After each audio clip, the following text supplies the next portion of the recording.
Agustus 1945, hari yang naas bagi rakyat Jepang karena Amerika berhasil meluluh lantakkan kota Hiroshima dengan sebuah bom atom jenis uranium yang diberi nama Little Boy. Nama yang sangat imut untuk merenggut ratusan ribu jiwa di tengah panasnya Perang Dunia Kedua. Senjata pemusnah massal ini mampu menggetarkan hati semua umat manusia di era itu.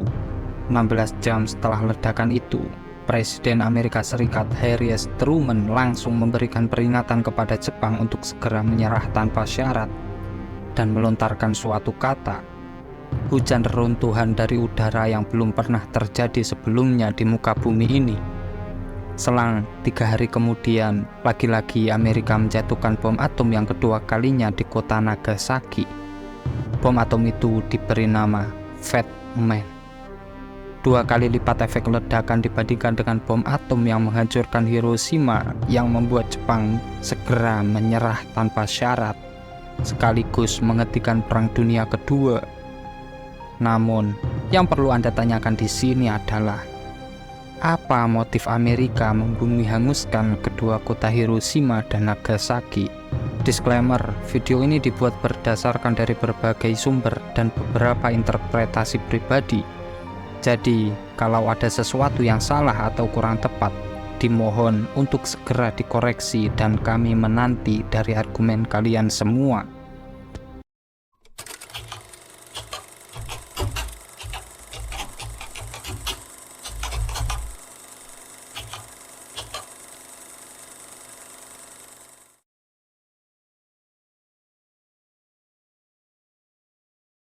Desember 1941, di saat matahari sedang mengintip dengan indah di kepulauan Hawaii, seketika menjadi mencekam ketika desingan suara pesawat yang melintas di atas pangkalan Angkatan Laut Amerika di Pearl Harbor.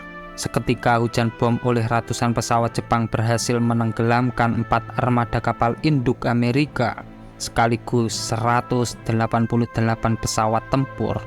Kurang lebih 2.403 korban jiwa yang meninggal dan 1.178 lainnya luka-luka. Penyerangan dadakan Jepang inilah yang memicu Amerika Serikat yang awalnya sebagai polisi dunia akhirnya ikut serta dalam Perang Dunia Kedua. Dengan kata lain, Jepang berhasil membangunkan singa yang sedang tertidur pulas. Alhasil, Perang Pasifik pun dimulai. Tercatat dalam Perang Pasifik 1941 sampai 1945, Jepang hanya dapat memproduksi 17 armada kapal induk, sedangkan Amerika melesat jauh dengan 141 armada kapal induk. Faktor inilah yang membuat Jepang terseok-seok dalam Perang Pasifik. Namun, Jepang tetaplah Jepang. Budaya Jepang yang amat mementingkan gengsi, kehormatan, dan rasa malu mampu membutakan akal sehat kekaisaran Jepang bahwa perang melawan negeri-negeri barat termasuk Amerika Serikat adalah bunuh diri. Kegigihan Jepang inilah yang membuat Amerika tak ada pilihan lain selain membuat bom atom untuk pertama kalinya dalam sejarah umat manusia. Senjata pemusnah massal ini diharapkan mampu membuat Jepang menyerah dan segera menghentikan Perang Dunia Kedua, dan juga menjadi faktor terpenting untuk seluruh rakyat Indonesia. Karena jika tak ada bom itu, mungkin Indonesia belum juga merdeka dan masih terbelenggu oleh penjajah. Namun, apakah kalian pernah berpikir tentang siapakah dalang atau psikopat yang menciptakan bom atom yang dapat merenggut ratusan ribu jiwa di Hiroshima dan Nagasaki? Pada akhir tahun 1938, ahli kimia Otto Hahn dan Fritz Strassmann dan juga fisikawan Lise Meitner dan Otto Robert Friis berhasil menemukan reaksi berantai nuklir yang disebabkan pecahnya inti atom akibat penyerapan neutron. Reaksi berantai itu mampu menghasilkan energi yang cukup dahsyat. Setelah laporan penemuan ini menyebar, seorang fisikawan Italia, Enrico Fermi, dan para fisikawan lainnya melihat potensi yang amat besar bahwa penemuan ini bisa mengubah tatanan perang dunia. Selanjutnya, Fermi dan para fisikawan membujuk Albert Einstein menulis surat kepada Presiden Amerika Franklin D. Roosevelt untuk menindaklanjuti penemuan itu sekaligus memberi peringatan kepada Presiden bahwa untuk selalu berhati-hati kepada Jerman karena para ilmuwan Jerman akan membuat senjata nuklir untuk misi balas dendamnya yang kalah dalam Perang Dunia ke-1. Pada tanggal 21 Oktober 1939, Roosevelt langsung membentuk Komite Penasihat Uranium guna untuk meneliti seberapa dahsyatnya penemuan itu. Proyek itu diberi nama Chicago Pile 1 dan pada puncaknya ketika Pearl Harbor berhasil dibumi hanguskan oleh Jepang. Hal itu membuat Presiden Roosevelt semakin geram dan langsung membuat mega proyek yang diberi nama Manhattan Engineering District. Proyek itu tidak hanya meneliti seperti halnya proyek sebelumnya, namun lebih berfokus untuk merakit dan merealisasikan hasil temuan teori fisi nuklir sebelumnya.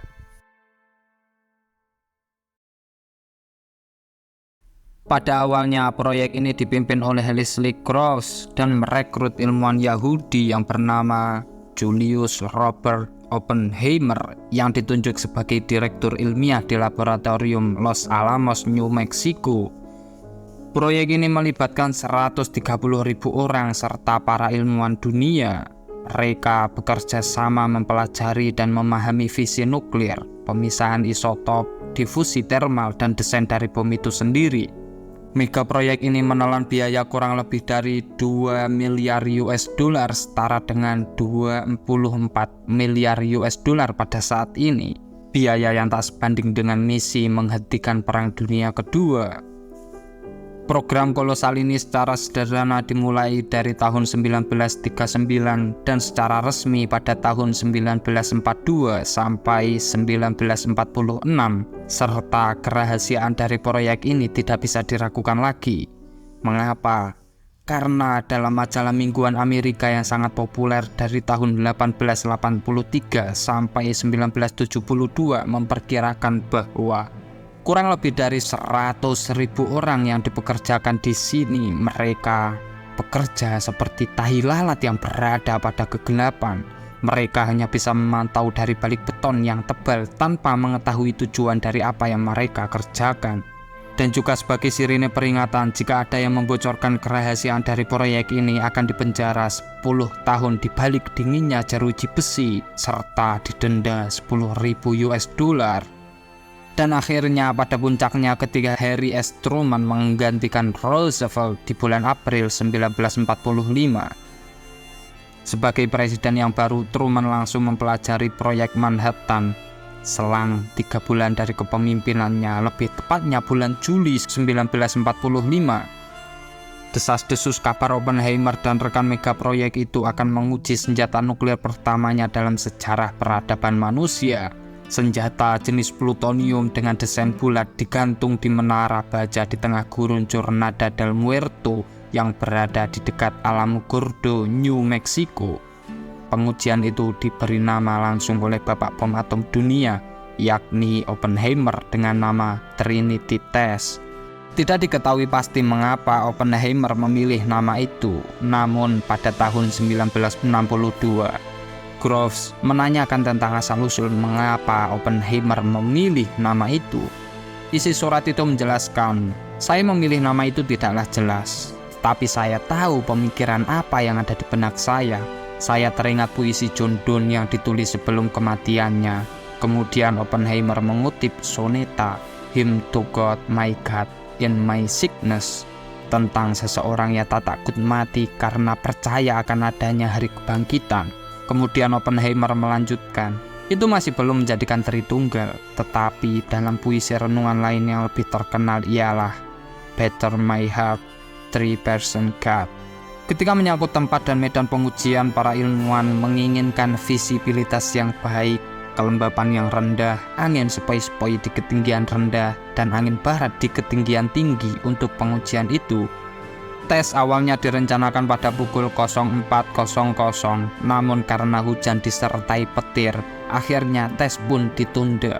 Hingga pada puncaknya pukul 05:10, hitungan mundur 20 menit pun dimulai.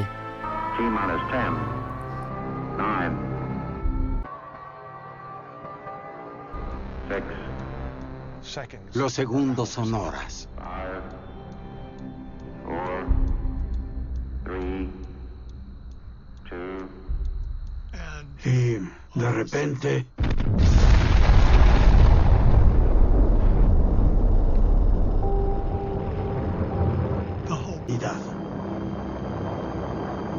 Ketika bom akhirnya diledakkan, kilatan cahaya kuat menerangi gunungan sekitarnya, dikatakan lebih terang dari siang hari dan berlangsung selama 1 hingga 2 detik.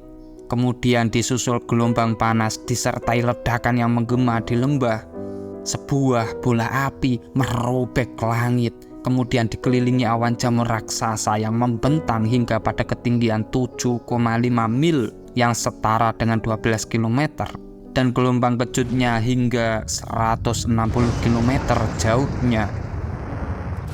Dengan kekuatan yang setara dengan 25 kiloton TNT, bom tersebut benar-benar melenyapkan menara baja tempatnya bersandar. Ledakan itu meninggalkan kawah sedalam 4,7 kaki dengan lebar 80 meter. Kawah tersebut melumerkan pasir gurun dan mengubahnya menjadi kaca hijau muda yang kemudian disebut dengan nama pecahan Trinit.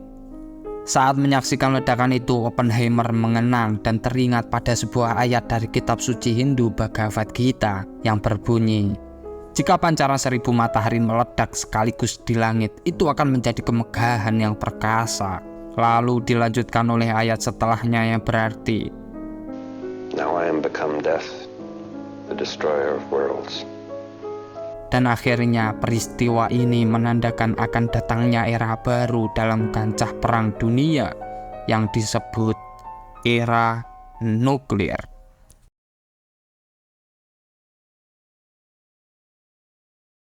Sekilas tentang kota Hiroshima. Kota Hiroshima adalah basis pasokan dan logistik bagi militer Jepang. Kota terbesar setelah Tokyo ini merupakan pusat komunikasi, pelabuhan utama pelayaran, dan juga tempat berkumpulnya armada militer Jepang. Ia juga menjadi pusat industri yang memproduksi suku cadang untuk pesawat dan kapal perang. Rakitan bom, senapan, dan juga senjata lain juga diproduksi di kota ini untuk menyokong armada tempur Jepang. Oleh karena itu, para elit sekutu memilih kota ini sebagai target utama pengeboman. Pada tanggal 6 Agustus 1945, bom jenis uranium-235 dengan berat 4 ton dengan nama Little Boy secara perlahan dimasukkan ke dalam pesawat skuadron Enola Gay B-29. Pada pukul 05.55, pesawat berhasil lepas landas meninggalkan Northville, Pulau Tinian, dan berhasil mencapai titik sasarannya pada pukul 08.00 waktu setempat dengan rasio ketinggian mencapai 9.470 meter. Selang beberapa menit pesawat mencapai titik koordinatnya, bom berhasil dijatuhkan dengan jeda waktu 44,4 detik untuk mencapai titik sasarannya. Namun, akibat dari angin silang, bom tersebut meleset dari titik sasarannya yang awalnya ialah jembatan Aoi dan meledak sekitar 240 meter tepat di atas klinik bedah Shima.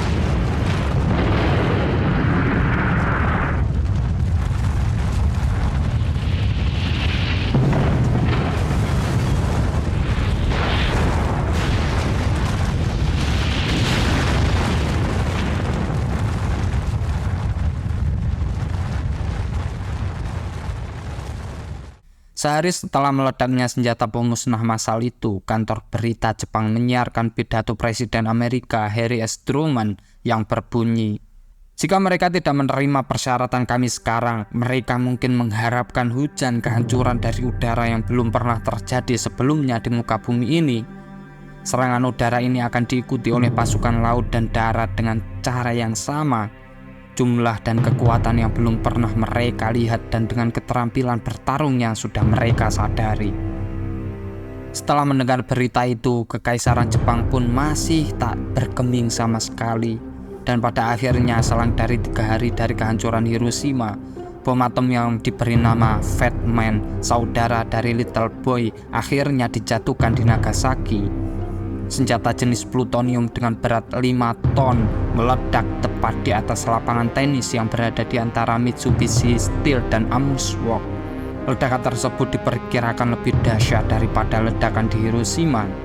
Meskipun begitu, dampak ledakan itu hanya terbatas pada lereng bukit di lembah Urakami dengan radius kehancuran total 1,6 km, diikuti dengan kebakaran di bagian utara kota hingga 3,2 km. Kebakaran itu hanya merembet di sekitar lembah dan sangat berbeda di Hiroshima yang memiliki kepadatan untuk memicu api segera melahap semua bangunan di sekitarnya. Tidak diketahui pasti berapa banyak korban akibat dari 2 bom itu. Diperkirakan jumlah korban Hiroshima mencapai 140.000 orang tewas, 69.000 diperkirakan luka-luka, dan sekitar 6.700 lebih hilang akibat ledakan maupun yang terbawa arus sungai. Akibat luka ledakan dan radiasi mengakibatkan jumlah korban yang meninggal terus bertambah, sedangkan di Nagasaki jumlah korban mencapai 60.000 sampai 80.000 orang meninggal. Tercatat dalam laporan investigasi bahwa setelah ledakan tersebut, orang yang terdampak oleh ledakan berakibat adanya pertumbuhan sel kanker dan didiagnosa 5 tahun setelahnya. Ada juga yang lahir dengan kecacatan akibat dari efek radiasi dan terganggunya perkembangan sel otak. Mereka yang selamat dari peristiwa itu kemudian dijuluki dengan Hibakusha. Pemerintah Jepang mengakui bahwa sekitar 650.000 orang menyandang gelar itu. Karena setiap perayaan di bulan Agustus, pemerintah selalu up to date tentang data Hibakusha hingga saat ini. 650.000 orang yang terdampak merupakan angka yang cukup fantastis. Hanya dengan 2 bom dengan berat kurang lebih 4.000 kg mampu merenggut ratusan ribu jiwa dan juga mampu menggetarkan dunia dengan senjata pemusnah massal yang berhasil digunakan untuk pertama kalinya dalam panggung Perang Dunia Kedua, bahkan sampai saat ini. Meskipun begitu, apakah Anda pernah membayangkan jika Anda seorang fisikawan yang hebat yang mampu membuat bom tersebut, lalu penemuan Anda dijadikan alat untuk memusnahkan umat manusia di belahan bumi lain? Apakah Anda akan menyesal atau puas?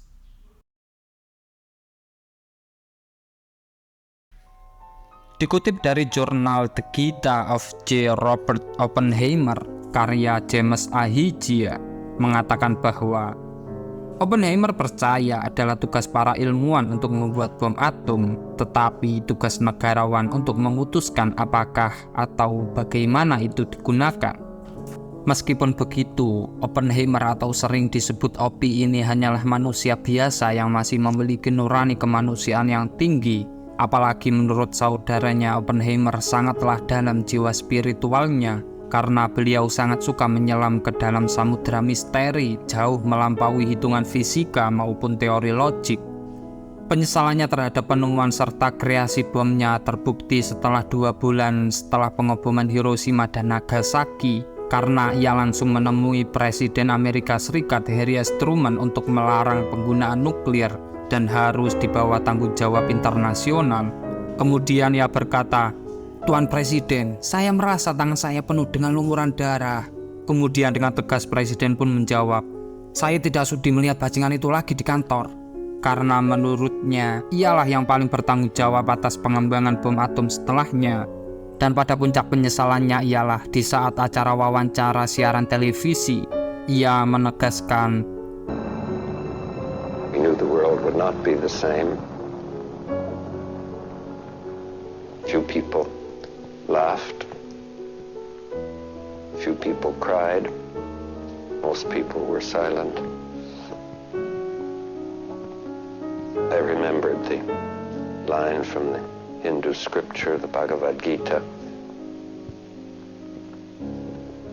Vishnu was trying to persuade the prince that he should do his duty, and to impress him, takes on his multi-armed form and says, "Now I am become death, the destroyer of worlds." I suppose we all thought that one way or another. Meskipun begitu, Oppenheimer bukanlah Arjuna yang menumpas habis Kurawa, namun ia hanyalah alat Tuhan untuk sebuah panggung drama teatrikal dunia, di mana ia hanya sebagai wayang yang harus rela oleh alur cerita si dalang, yakni Tuhan yang Maha Adikdaya. Sekian.